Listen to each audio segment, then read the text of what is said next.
Hello, this is Brian with the Precision Marksman channel. This is going to be kind of a quick and dirty from A to Z video on reloading a 7 Saum for hunting. The load today is going to be a 160 Mcguire bullet. It's an all copper bullet. The gun's going to be a 22-inch barrel paradigm chambered in 7 Saum. You can see we're using ADG brass. This is how it comes. I label all the brass when it comes, or if I get Norma brass or Lapua brass, I'll buy either 50 or 100 round containers from MTM and label them 1 of 4, 2 of 4, or 1 of 2, or 2 of 2. So it comes basically ready to load. As you can see, all these are nice and round. I don't see any dents in them. You could, in theory, just put powder, primer, and seat them, but I like to do a little bit better step process than that.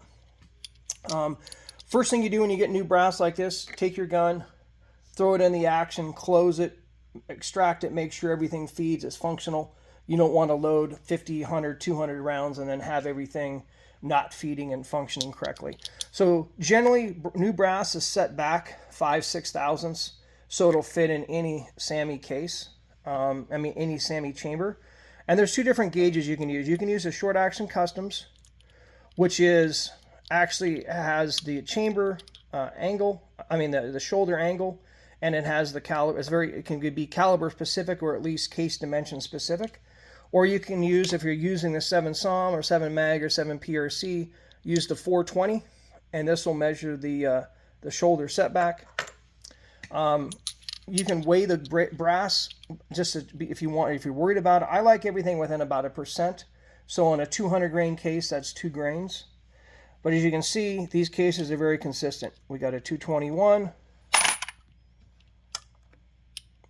We have a 223. That's the biggest I've seen in this one.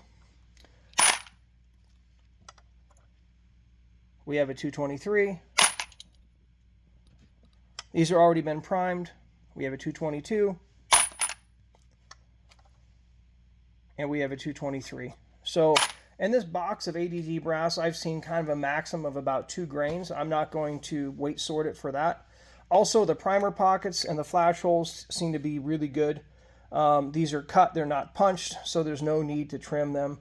But I always have the scales there, especially if you have a brass. Let's say you have a bunch of Hornady brass from 2 or 3 different lots. You will get a variation, so I'll sort it in like 2 to 3 grain increments. So this is the priming is all done at this station with a Holland and RCBS priming tool. It's one that Daryl put together. I use the Holland gauge. There's some really good ones out there too. Century 21 makes some great gauges. I want to make sure that the primer is set back about 5 thousandths from flush. So you can use your finger and you can feel that that's set back, but I use this gauge. I got to use both hands. I can't do that. I'm filming with one hand. But you make sure this is back somewhere between about 4 and 6 thousandths. These are CCI 250 primers.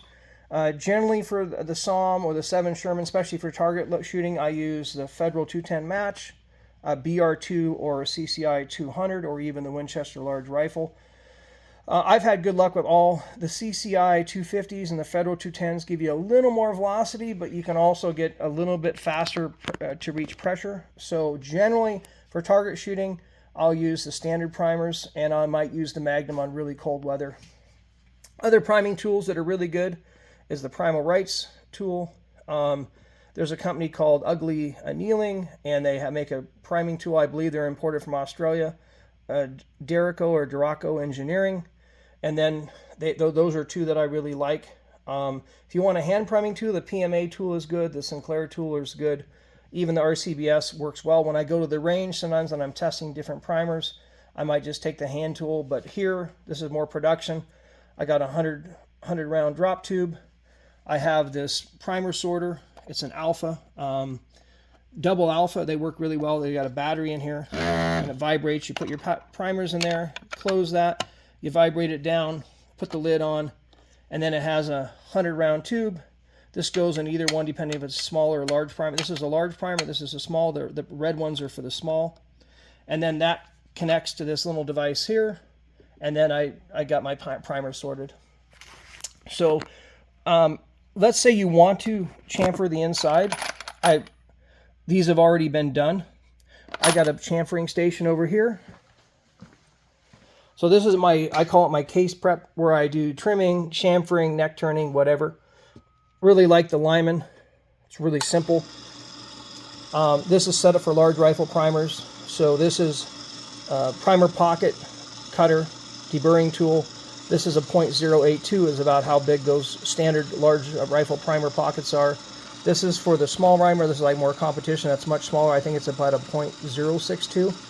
And this is a small primer pocket cutter and a small primer pocket cleaner.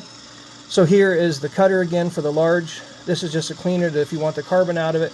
If you have to trim the case, I don't trim new cases typically. Some people do, some people don't, but generally I find they're all within specs. And this is a hunting round. I'm not trying to win an F-class match with it. If I'm getting half MOA accuracy, 3-shot groups consistently at 100 yards, even 3/4, and the standard deviation, everything is good, that's fine. We'll turn that off. This is a somewhat more of tapered. This is more what I would call like a VLD chamfering tool. And this is about the only thing I'll do on the new brass. Honestly, sometimes I do, sometimes I don't use it. Just depends on the brass and how everything is. If the cases are dented bad, you probably should mandrel them first before you do this. If you don't have a power tool like this, you can get a primer pocket cutting tool. I actually don't cut the primer pockets on the really high quality brass. Once I've shot them, I do use this to clean up the carbon out of it and square them up a little bit. But generally the depth is pretty good. There's some people say use this, some people don't. I use it mainly to, if I got cheap brass with the primer pockets are varying quite a bit, I will use this more. Or the power one is much easier, of course. This is a VLD chamfer tool by K&M, and that's really nice. The other reason I use that is I clean my brass in a dry media, and so I'll put this in and it pops them. You don't want any media in your brass when you're cleaning. I mean, after you get done cleaning. And then you have the standard old school deburring on one side. This is outside deburring, and this is inside. You don't need an outside deburr brass if you actually are not cutting it. I like the Little Crow Gunworks. This is a 300 blackout. This is a 338 normal. I buy one for each of the calibers. Now the downside, if you got Wildcats, they may not make a specific tool. This actually is based off of your shoulder, and so it's very caliber specific. Now you could use a 6.5 Creedmoor with a 25 Creedmoor or a 6 Creedmoor, but I just buy one for each caliber, and they're about $70 each. Another really good deburring and cutting tool is a Girard trimmer, and then probably the Henderson trimmer. Those are probably what I consider the highest end ones. But just if you got a lot of different cases, I use this, and then I come over here and I clean everything up with that. This is if I have like big cases like 416 Rigby's, 375s, Wildcats, I'll use this. This is an old RCBS Trim Pro, had this for 20 years. This is a Brass Monkey. Got this from Daryl Holland. Really, really good for doing stuff like neck turning. It's really slow. You put a case in there. Here's a K&M neck turner. Here's the gauge that goes in there for measuring the neck thickness. Here's a mandrel I use. So that'll be a different video. I'm not going to neck turn any of this stuff. I only neck turn maybe 2 calibers. Here's another good tool for trimming brass. This is an old Forester. Super old school. Put a little oil in here so it doesn't squeak. This fits different size cases. It works excellent. You got a different pilot for each caliber. But this is old school, but does work really well. And then I use a bunch of the inline reloading, I call them little trays. This will usually hold about 100 rounds of mostly, it'll hold pretty big stuff. This will hold like 100 rounds of 223 and small stuff, or 50. A lot of times I do stuff in 50 round groups. These are RCBS tray holders. These are MTM trail holders. They're both excellent. Got different sizes. I always have a bunch of these. I have some brass down here that's been cleaned in the tumbler. I usually do things in groups of 100.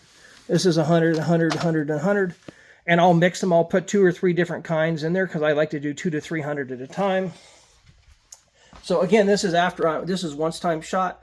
I got my sorter. I got the tumbler. I put a dryer sheet in there, and cut it up in a bunch of pieces, so 1 or 2 dryer sheets. And that's a mixture of corn, peanut, and walnut. And then I also throw Flitz polish in there, maybe 2, 3, 4 ounces, and let it run for a while, and then put the brass in. I just run it overnight. I like my brass really clean, and that gives a nice consistency to the brass. If I'm writing on my brass load data development, it takes all the Sharpie markers off. And but we're not going to be low. I'm not going to show that because this is new brass. So once everything is primed, chamfered, deburred, well, you don't need to deburr it because I haven't cut it. We're going to come over to the powder. So, and this particular load, we're loading a 160 Mcguire bullet. This is an all copper bullet. This has a BC. This is for the 7mm again. Has a BC of almost 0.7 G1.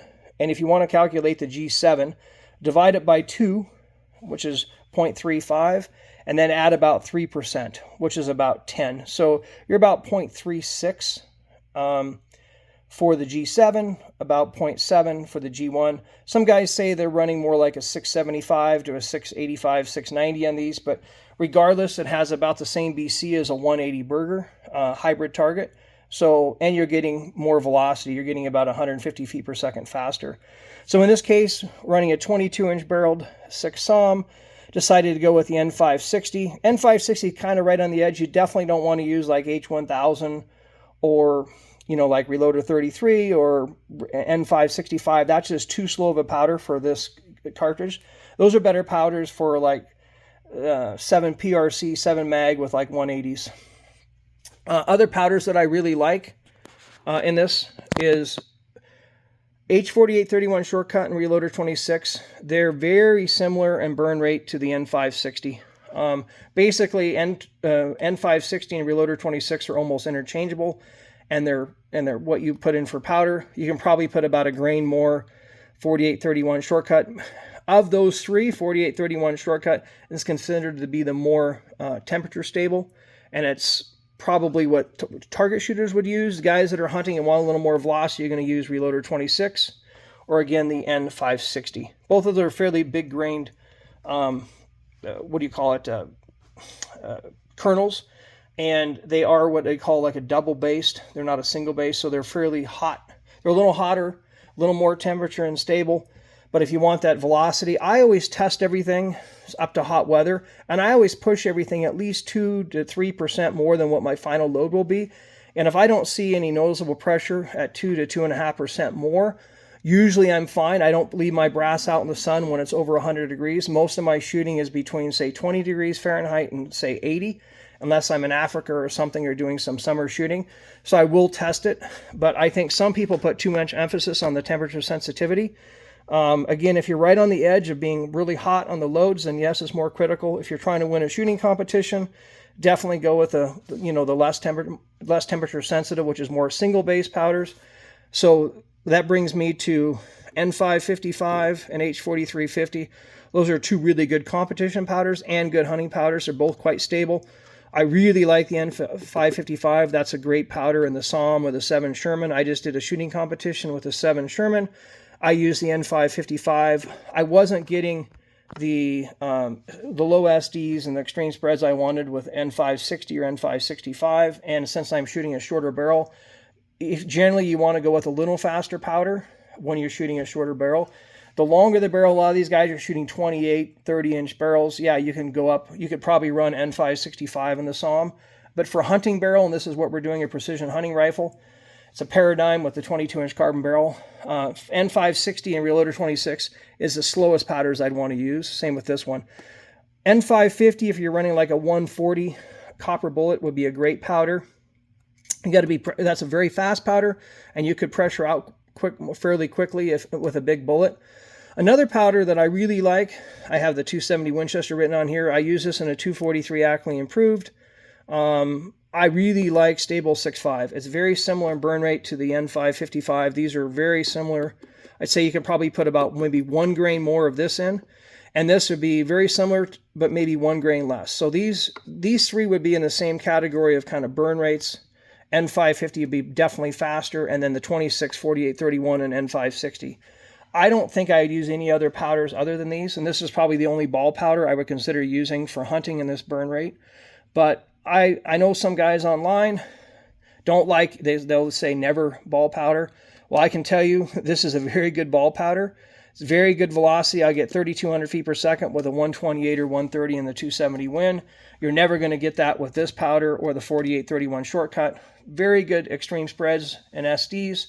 And the temperature sensitivity is quite low for a ball powder. So this is kind of an exception. I really like this one. Also in the 223, I like the stable match. The stable HD has not been as nice, in my opinion, as Rotumbo or H1000. It will work, but I really like the stable 6.5.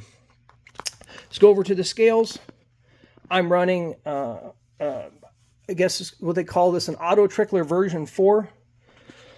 63 grains is my my goal with this. This is probably 1 or 2 kernels, so I'll dump out 1 or 2 kernels before I put it in the case. So once I get the powder goes in the funnel, of course. There's 2 funnels that I like. Well, there's lots of good ones, but this is an Area 419. It comes with caliber specific attachments, and it comes with an extension if you want. If you have, say, powder that's slightly compressed, you can do that, and it helps a little bit. The other one that I really like is the Short Action Customs. You really can't beat Short Action Customs. Anything that they make is really high quality, expensive, but high quality. So this is a very much a caliber, or at least case shoulder. This is a 30-degree shoulder, 7 mil, so it's perfect for the 7 Saum, 7 PRC, anything that runs a 30-degree shoulder. And that sets perfectly on top. You don't have hardly any slop. The only slop you have is in the case holder, the shell holder. So I run one of these too, but you can see it's a fairly small hole. So if you got big granulated powder like N570 or something like that, that's going to hang up in here. This one has a little bit bigger hole and seems to work a little bit better for that. But they're both excellent quality. About compressed loads, you can, for me, if I'm compressing the load and I'm not getting the velocity I want, that's pretty much 100% certain that either I'm shooting a really long bullet in like a 223 in a gas gun where I just don't have any case capacity, or I'm shooting a powder that's too slow at burning. I don't want compression. I like that 95 to 100% case fill, which is perfect. This one, you start getting a little compression at 64 grains, and I've taken this up to 65, and I don't have any what I call noticeable pressure signs. That 62 to 63 and a half is kind of the sweet spot with this particular case, this particular gun, this particular bullet. And these are being jumped actually about 200 thousandths. So it's a pretty big jump. The overall length of these is, it jammed into the rifling is 3.100. And I'm jumping these about 150,000. I believe these are 2.950 as the overall length. So this is actually a fairly substantial jump, but copper bullets, I like to jump them. I don't like them right against the lands, and for hunting loads, I don't like stuff right against the lands. The closer you are to the lands, the more sensitive you are on seating depth issues, and more sensitive you are on carbonings and a lot of different things. So for me, feeding is the main thing. I want at least 30 to 40 thousandths between the overall length of the bullet, and here's a completed one, and the magazine clearance. So the lands is one measurement, but the magazine always dictates first. So if the magazine is your limiting factor, then you're going to have to jump it more than some people might want. But again, you don't have to be 10 thousandths off the lands to have accuracy, especially with copper bullets. So what I do is these have all been charged with powder. As soon as I charge them, I put the bullet on. That means they're ready to seat. Very critical that you don't have an empty case. You don't want to shoot without powder in it. But generally, with the neck tension I run, you're not going to push the bullet out of the case with just a primer. So you're just going to have a little pop, and you're going to have to reload it again. But I have never had one stuck doing that. I've heard of it happening, but with hunting loads, I've tested at the range, and that's never happened. So once I get the case is primed and ready to go, I will come over here and I like to do 5 at a time. This is a dry neck lube, Imperial, works really, really well. It gives just enough, slipperiness to it where I can run it through my mandrel. So I will do the inside of the case neck with either the little Q-tip or a brush. This is like about a 30 cal brush, so it has a little bit of tension. I do 5 at a time. I grab 5 cases. I come over here. I label this as a 284 mandrel, which is a 7 mil Forester press. The reason I like these, I can change really quickly between the mandrel I can pop in a bullet seating die. This is a Forester. These are probably my favorite for the money. They're a little over $100. These are a couple different resizing dies. Let's say I'm in the middle of two different projects. This is a Creedmoor Short Action Customs. Excellent, excellent product. Full length sizing die. Probably I just go with the Forester. Pretty hard to beat. This is a 7 PRC. This is the micro adjustable ring on it, so you can adjust it in 1,000th increments. That just pops in there. So I like it because I can switch between different calibers really easily. But right now, once I mandrel them, I come over here. I do 5 at a time. These are all ready to go. I'll stick this one on here, put the powder in it, put the bullet, and I do groups of like 25, and then the next 25, and I'm done. So I take this guy, put it on here. I use this. This is an Arbor seating bullet die. This is an L.E. Wilson. This is their micro version. These are a little over $100. I get the VLD stem if you order it directly. I order a lot of my reloading stuff from either Precision Reloading or Brownells typically. Those are probably my two favorite companies I work with that really get product out quick. There's a lot of good ones. Of course, Midway, Bruno, Natchez, but I pretty well, if Precision has it, I usually get them from them. They're really fast, and they answer the phone, so if you're in a hurry and you don't want to go a mail-in, and you're driving down the road and you need something, you just call them. They got your stuff on file. They'll ship it out. But this is really good. The only downside of these is if you are doing a compressed load, probably a little bit harder to get consistent seating depth, but I don't like compressed loads, so these are great. I can take this to the range with my small scales, and I can do load development at the range. So I've already done all the load development. That mandrel puts on 2,000ths of neck tension. So I'm shooting a 284 bullet. This is 282, which is about right. Brand new case with a little bit of dry lube. It gives a nice seating pressure. I don't have to like really cram and feel like I'm getting carpal tunnel pushing this thing down. If you do it with a dry new case, it's a very sticky feeling and it's rough. The dry neck lube is about perfect. If you want to do like target shooting lubes, a couple of them good one, a Neo lube, and then again Daryl Holland makes a good lube. It's called, I just wrote down Holland Neck Lube. It's kind of a waxy compound. I wouldn't use that for hunting. Maybe a little bit too slippery. I don't want, if I'm shooting and I got 2 or 3 rounds in the magazine with a heavy recoiling gun, it might push them in. But for competition shooting with low recoil, big muzzle brakes, no problem. The Neo Lube is really good. It's like a graphite type lube. You shake it up and use a Q-tip and put it on the side. You can also, in here, I can lube the bullet with that, and then I can tap it off. That's what that's for. This is just shot with the dry lube, but I find that's more lube than you need. I just do the cases, but you can do the bullets. Back in here, if you want to, once you see the bullet, if you want to check the concentricity, I have a Holland's gauge. Century 21 makes a really good one. And this is an Ogive comparator gauge that I use. I sorted some bullets for the shooting competition I'm going to, the Heart Mountain. These are Sierra 107s. And Sierras typically have more Ogive variation than a Berger bullet in my experience. And then other mandrels that I run, I just do one for every caliber. And most of my mandrels are set up to give about 2,000ths neck tension. If you shoot a small case, like in an AR, maybe you want 3 or 4,000ths. But definitely on big calibers, 7mm, 30, 338s, you run 3 or 4,000 neck tension. It's really hard to seat the bullet. And I just find that it's not necessary. If you're going to shoot really heavy recoiling guns like the 416 Rigby, the 4570, then you can crimp them. But generally for hunting rounds, and I measured quite a few, I don't have bullets getting pushed in if I do it correctly. So I would say minimum of 1 to 1.5 thousandths for like target shooting. Hunting would be minimum 1.5 to say up to 3, 3.5. But generally I run that 2.5 thousandths neck tension. That's perfect. When you run the standard sitting die, the resizing die with, I call it the plunger. You know, it has the that little ball inside that pops out the case neck and it sets your neck tension. That's pretty much 2.5 thousandths. Again, this is the Forester. Something like this, I don't have a mandrel in it, so this is just using the bushing die when I resize. But again, that's another story. We're not using these because this is all new brass.